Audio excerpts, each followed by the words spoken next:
दोस्तों नमस्कार। कुलदीप की आवाज़ चैनल में आप सभी का स्वागत है। गांव के बाहर एक बड़ा मैदान था जहां हर शाम बच्चों की टोली क्रिकेट खेलने आ जाया करती थी। हंसी ठिठोली और चौको छक्कों की गूंज दूर दूर तक सुनाई देती थी। उसी मैदान की बाउंड्री के बाहर घनी झाड़ियां थीं जहां अक्सर गेंद पहुंच जाया करती थी। एक रोज खेलते खेलते गेंद बल्ले से जोर से टकराई और हवा में ऊंची उड़ती हुई झाड़ियों में जा गिरी।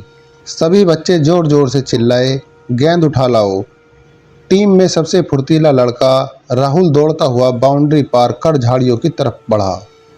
जैसे ही राहुल झाड़ियों के बीच घुसा, उसकी नज़र कुछ अजीब चीज पर पड़ी।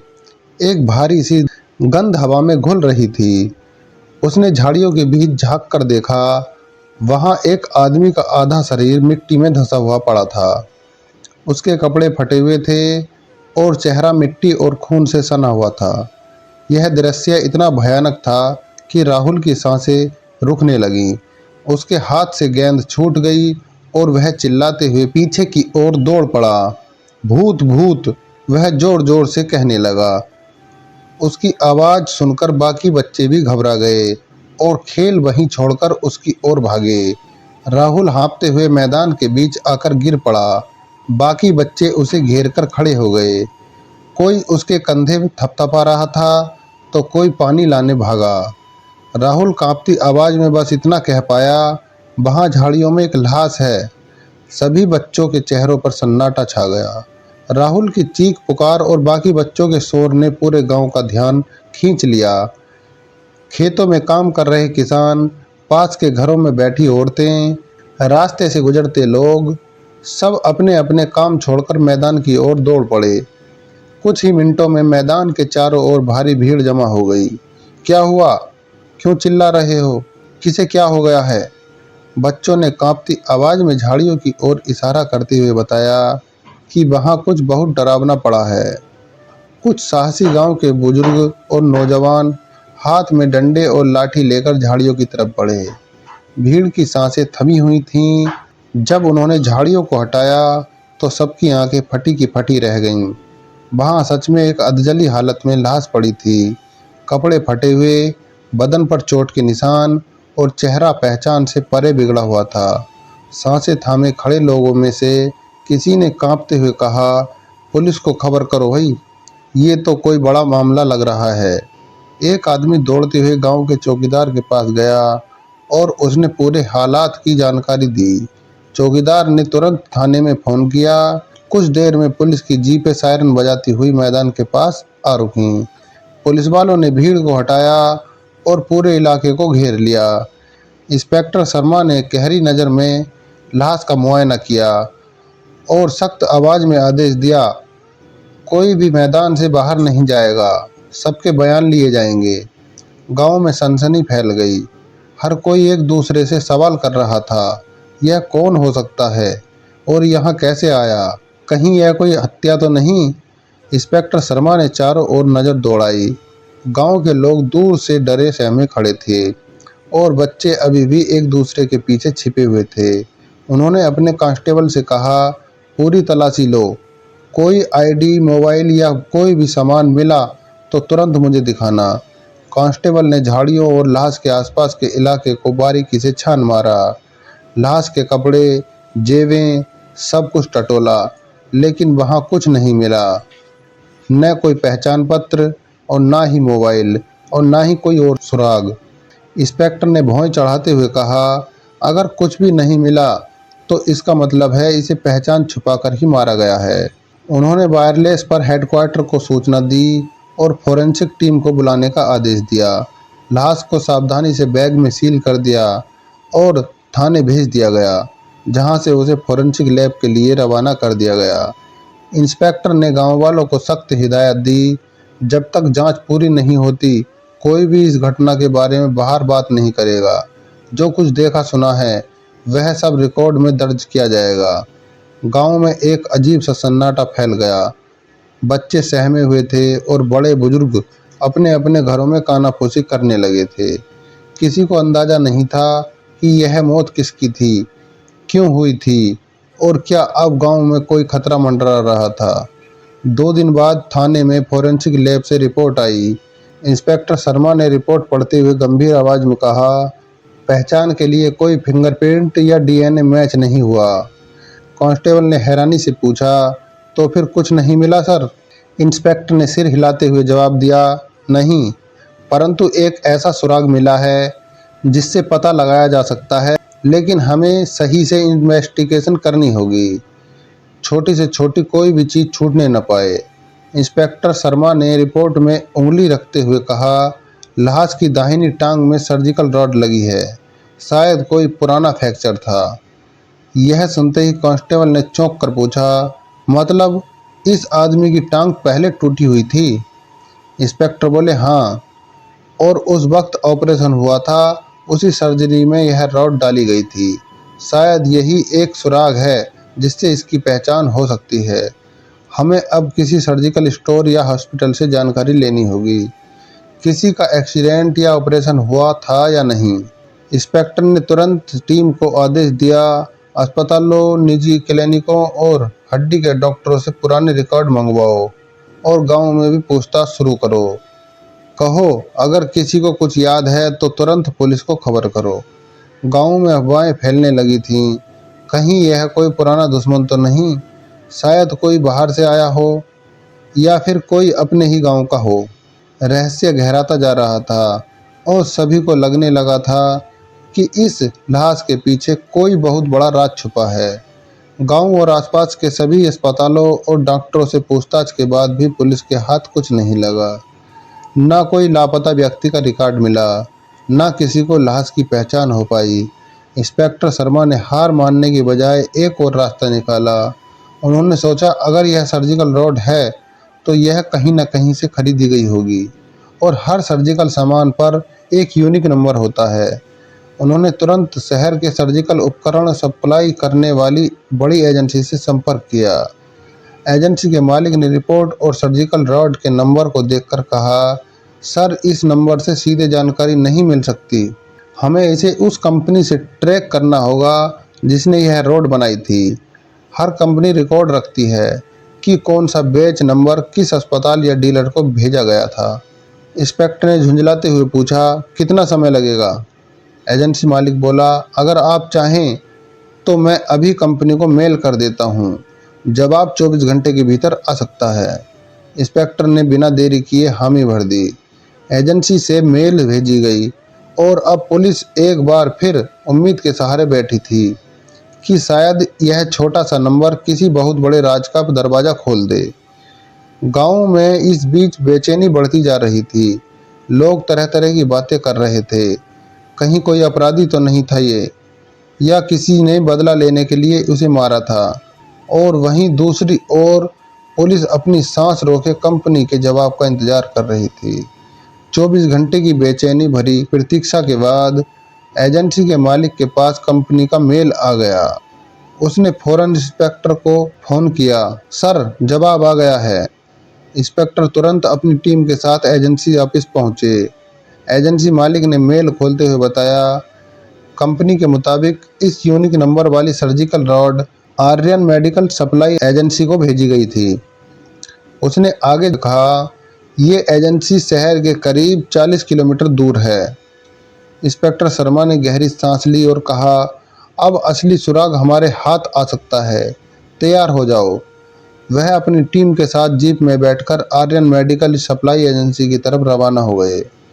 रास्ते भर इंस्पेक्टर के दिमाग में सवाल घूम रहे थे, अगर हम सही जगह पहुंचे तो पता चल सकता है कि यह रोड किस अस्पताल या डॉक्टर के जरिए किसी मरीज के शरीर में डाली गई थी, और अगर मरीज का रिकॉर्ड मिल गया तो शायद इस लाश की असली पहचान भी सामने आ जाएगी। गांव में भी खबर फैल गई थी कि पुलिस कोई बड़ी बात पता करने वाली है। सभी लोग अब सांस रोके हुए थे, क्योंकि सब जानना चाहते थे कि इस रहस्यमयी मौत के पीछे आखिर सच क्या है। पुलिस की जीप धूल उड़ाती हुई शहर से 40 किलोमीटर दूर उस इलाके में पहुंची जहां आर्यन मेडिकल सप्लाई एजेंसी का छोटा सा ऑफिस था। इंस्पेक्टर शर्मा और उनकी टीम उतरकर सीधे एजेंसी के मालिक के ऑफिस में घुसे। एजेंसी के मालिक ने पुलिस को देखते ही थोड़ी घबराहट में कहा, सर, आपके मेल और कॉल के बाद मैंने रिकॉर्ड खंगाल लिए थे। वह कुछ पुराने रजिस्टर और कंप्यूटर स्क्रीन खोलकर बोला, यह देखिए, यह वही यूनिक नंबर है और यह बैच हमारे यहाँ आया था। फिर उसने कहा, यह रोड हमने सावेरा ऑर्थोपेडिक अस्पताल को सप्लाई की थी, करीब 1.5 साल पहले। इंस्पेक्टर ने तुरंत नोट कर लिया, सावेरा ऑर्थोपेडिक अस्पताल। उन्होंने बिना देर किए एजेंसी मालिक से पूरे सप्लाई रिकॉर्ड की एक कॉपी ली और अपनी टीम के साथ अस्पताल की ओर रवाना हो गए। अब कहानी का धागा तेजी से सुलझने की कगार पर था। सभी के दिलों में सवाल तैर रहे थे। क्या अस्पताल में उस मरीज का रिकॉर्ड अभी भी सुरक्षित होगा? क्या लाश की पहचान आखिर सामने आएगी? पुलिस की जीप रास्ता पार करते हुए अब सीधे सावेरा ऑर्थोपेडिक अस्पताल की तरफ बढ़ रही थी। करीब 30-40 मिनट के सफ़र के बाद पुलिस टीम सावेरा ऑर्थोपेडिक अस्पताल पहुंची। इंस्पेक्टर शर्मा सीधे अस्पताल के रिकॉर्ड विभाग में पहुंचे और फौरन सख्त लहजे में कहा, हमें 1.5 साल पहले डाली गई इस यूनिक नंबर वाली सर्जिकल रोड का मरीज रिकॉर्ड चाहिए। अस्पताल प्रशासन ने थोड़ी भागदौड़ के बाद फाइलें निकालीं। कुछ देर की जांच के बाद एक फाइल हाथ लगी। फाइल के कवर पर लिखा था, मरीज का नाम विकास शर्मा, उम्र लगभग 32 साल, पता Shivnagar colony sector 5, operation date 16 महीने पहले। इंस्पेक्टर शर्मा ने तुरंत फाइल की कॉपी ली और अपनी टीम के साथ शिवनगर कॉलोनी के लिए रवाना हो गए। जीप सड़कों पर तेजी से दौड़ रही थी। हर किसी के मन में यही सवाल था, क्या विकास शर्मा वही है जिसकी लाश गांव के बाहर मिली थी? करीब 20 मिनट में पुलिस टीम कॉलोनी पहुंच गई। विकास शर्मा के बताए गए रास्ते पर जाकर दरवाज़ा खटखटाया। कुछ देर बाद एक बूढ़ी औरत ने दरवाज़ा खोला। उसके चेहरे पर थकावट और उदासी साफ झलक रही थी। इंस्पेक्टर ने सीधा सवाल किया, यहाँ विकास शर्मा रहते हैं? बूढ़ी औरत की आंखें भर आईं। उन्होंने कांपती आवाज़ में कहा, विकास तो पिछले 3 महीने से लापता है बाबूजी। पुलिस रिपोर्ट भी दर्ज कराई थी, लेकिन कोई पता नहीं चला। अब पुलिस को यकीन हो चला था कि लाश उसी विकास शर्मा की थी, मगर सवाल अभी भी बाकी थे। विकास की हत्या किसने की थी और क्यों? विकास शर्मा के घर से लौटने के बाद पुलिस टीम गांव में लौट आई। इंस्पेक्टर शर्मा ने फैसला किया कि अब गांव वालों से पूछताछ करनी जरूरी है। शायद कोई ऐसी बात पता चले जो विकास के गायब होने और उसकी मौत के बीच का संबंध जोड़ सके। गांव के चौपाल पर गांव के बुजुर्गों और बच्चों को बुलाया गया।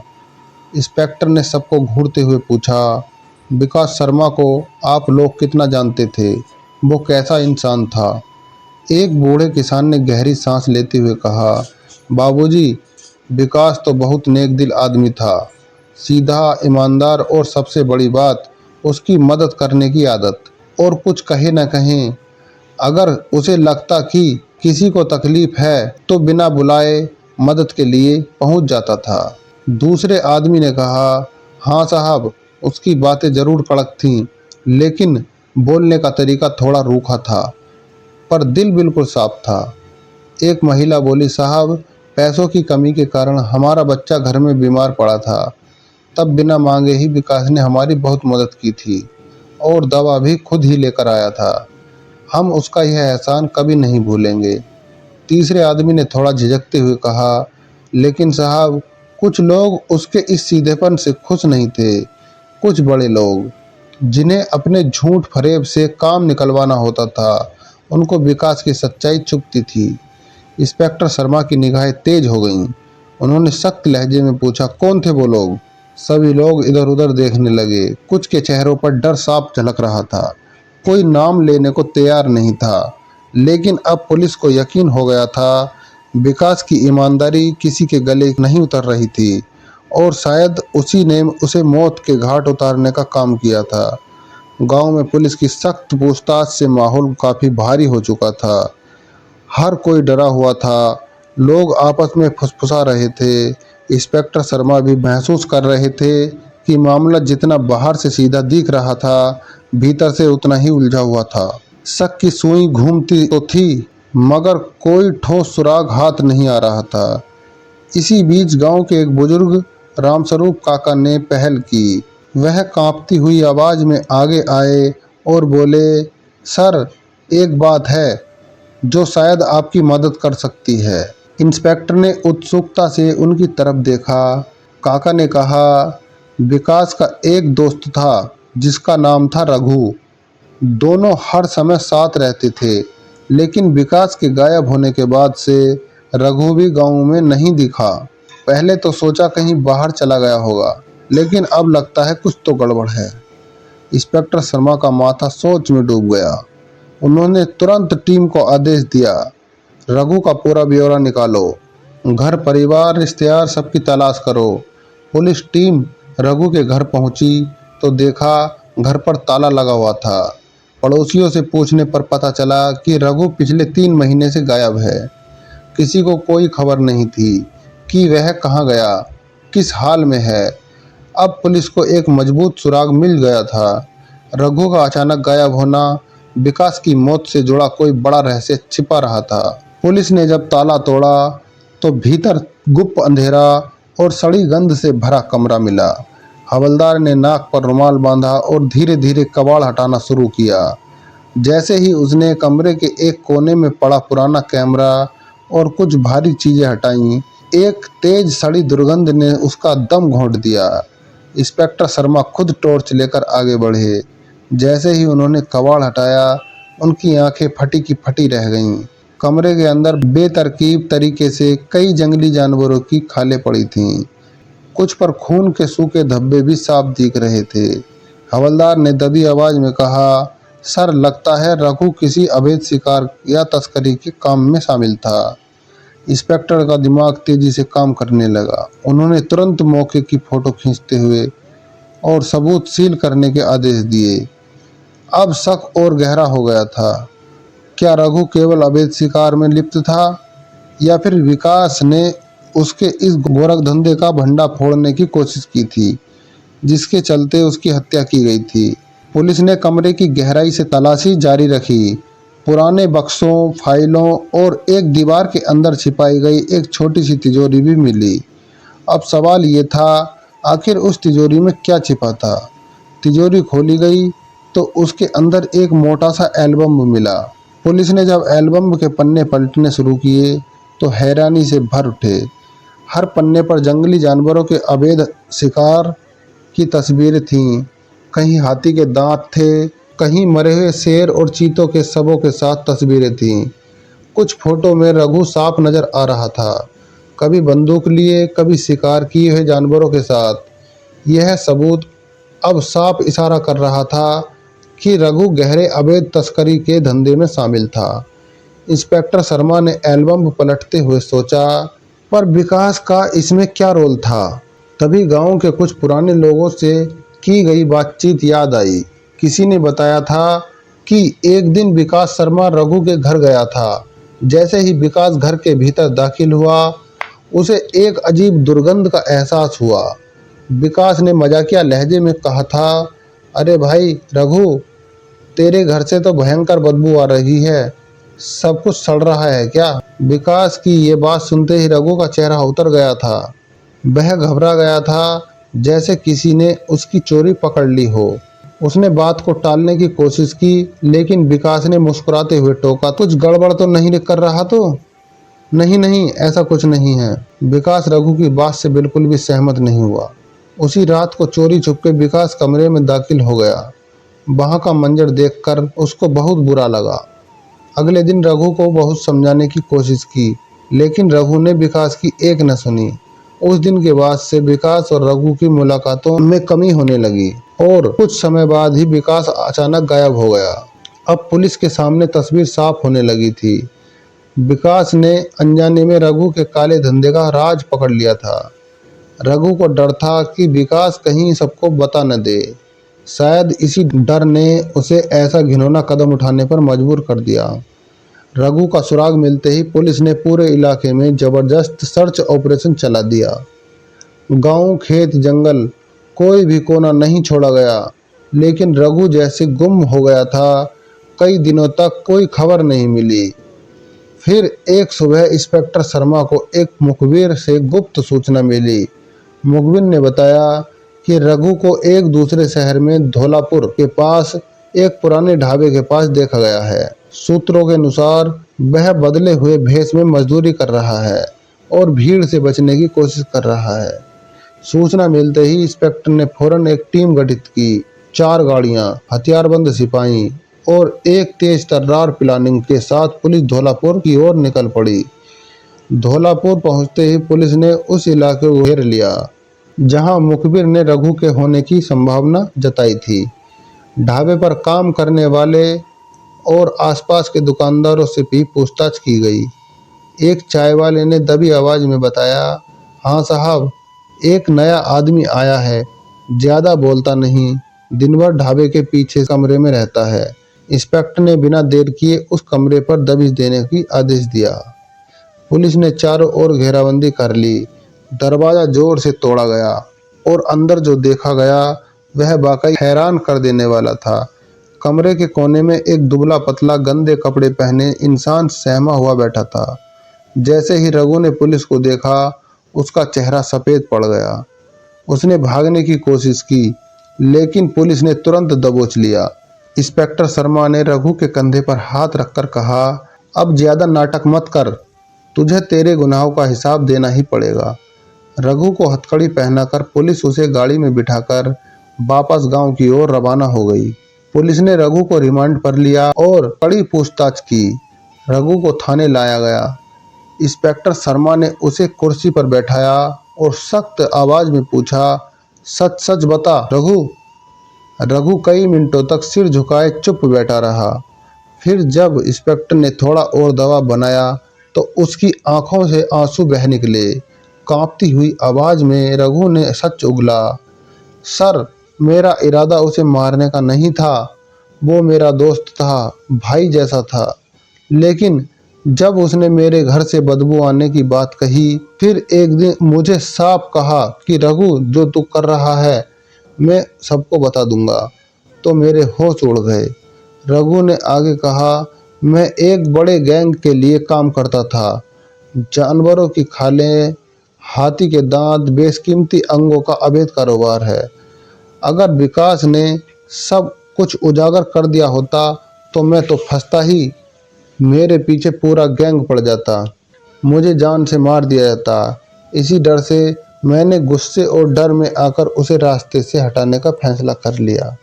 कमरे में एक अजीब सी खामोशी फैल गई थी। रघु के गुनाह कबूलते ही पुलिस के सामने पूरा घटनाक्रम साफ हो चुका था।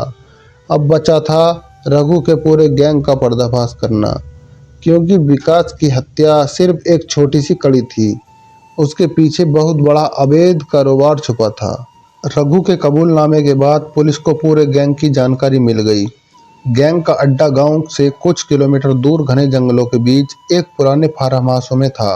इंस्पेक्टर शर्मा ने बिना वक्त गंवाए पूरी रणनीति बनाई। स्पेशल टीम, हथियारबंद बल और चारों तरफ से घेराबंदी कर दी गई। जैसे ही पुलिस ने फार्म हाउस पर दबिश दी, अंदर से अचानक गोलियां चलने लगीं। गैंग ने पूरी ताकत से फायरिंग शुरू कर दी थी। जवाब में पुलिस ने भी मोर्चा संभाला। घंटों तक फार्म हाउस के चारों ओर गोलियों की आवाज गूंजती रही। जमीन धूल से भर गई थी और आसमान में बारूद की गंध फैल गई थी। कई बार गैंग के बदमाश बाहर भागने की कोशिश करते रहे, लेकिन पुलिस की घेराबंदी इतनी मजबूत थी कि कोई भी बच नहीं पाया। करीब 3 घंटे की भीषण मुठभेड़ के बाद कई बदमाश मारे गए, कुछ गंभीर रूप से घायल हो गए और बाकी को पुलिस ने जिंदा पकड़ लिया। फार्म हाउस के अंदर से बड़ी मात्रा में हथियार, जंगली जानवरों की खालें, हाथी के दांत और करोड़ों की तस्करी के सबूत बरामद किए गए। गांव के लोगों ने जब यह सुना तो चैन की सांस ली। विकास शर्मा के लिए पूरा गांव भावुक हो गया। उसकी ईमानदारी और साहस ने न केवल रघु जैसे गद्दार को बेनकाब किया, बल्कि एक पूरे बड़े अपराध साम्राज्य का अंत भी कर दिया था। गैंग के सफाए और अपराधियों की गिरफ्तारी के बाद गांव में धीरे धीरे शांति लौट आई। गांव के लोगों ने राहत की सांस ली। अब वे बिना डर के जी सकते थे और यह सब विकास शर्मा की कुर्बानी और बहादुरी के कारण संभव हो पाया था। पुलिस विभाग ने विकास के अदम्य साहस और ईमानदारी को सलाम किया। जिला मुख्यालय में एक विशेष समारोह आयोजित किया गया, जहां विकास शर्मा को मरणोपरांत वीरता सम्मान प्रदान किया गया। इंस्पेक्टर शर्मा ने सम्मान पत्र विकास के माता पिता को सौंपते हुए कहा, आपने जो बेटा देश को दिया उसकी मिसाल सदियों तक दी जाएगी। उसने अकेले अपने बल पर एक पूरे अपराध नेटवर्क को खत्म कर दिया। पूरा गांव भी इस आयोजन में मौजूद था। लोगों की आंखों में आंसू थे, लेकिन उन आंसुओं में अब दुख के साथ गर्व भी था। विकास का नाम अब गांव के बच्चों के लिए प्रेरणा बन गया था। उसकी कहानी हर चौपाल पर बैठकर सुनाई जाती थी। कैसे एक सच्चे इंसान ने अपनी जान की परवाह किए बिना सच का साथ दिया। गांव के बड़े चौराहे पर विकास की एक मूर्ति भी लगवाई गई, जिसके नीचे लिखा गया, सच्चाई के लिए जिएं और सच्चाई के लिए मरें, विकास शर्मा। अब गांव में न डर था न अपराध, केवल विकास की यादें और उसकी वीरता की गूंज हर दिल में थी। दोस्तों, यह कहानी हमें सिखाती है कि सच्चाई और ईमानदारी की राह भले ही कठिन और जोखिमों से भरी हो, लेकिन अंत में जीत उसी की होती है जो सही के लिए खड़ा रहता है। और विकास ने अपनी जान की परवाह किए बिना अन्याय और अपराध के खिलाफ आवाज उठाई। उसने दिखाया कि एक अकेला सच्चा इंसान भी बड़े से बड़े अपराधी तंत्र को हिला सकता है। डर, लालच या धमकी के आगे झुकना आसान होता है, पर जो अपने सिद्धांतों पर अडिग रहता है वही समाज में बदलाव लाता है। कहानी यह भी बताती है कि बुराई चाहे कितनी भी संगठित और शक्तिशाली हो, सच के सामने टिक नहीं सकती। और जब कोई व्यक्ति सच्चाई के लिए अपनी जान भी दांव पर लगा देता है, तो उसका बलिदान व्यर्थ नहीं जाता। वह दूसरों के लिए प्रेरणा बनता है और समाज में अच्छाई की नींव मजबूत करता है। धन्यवाद।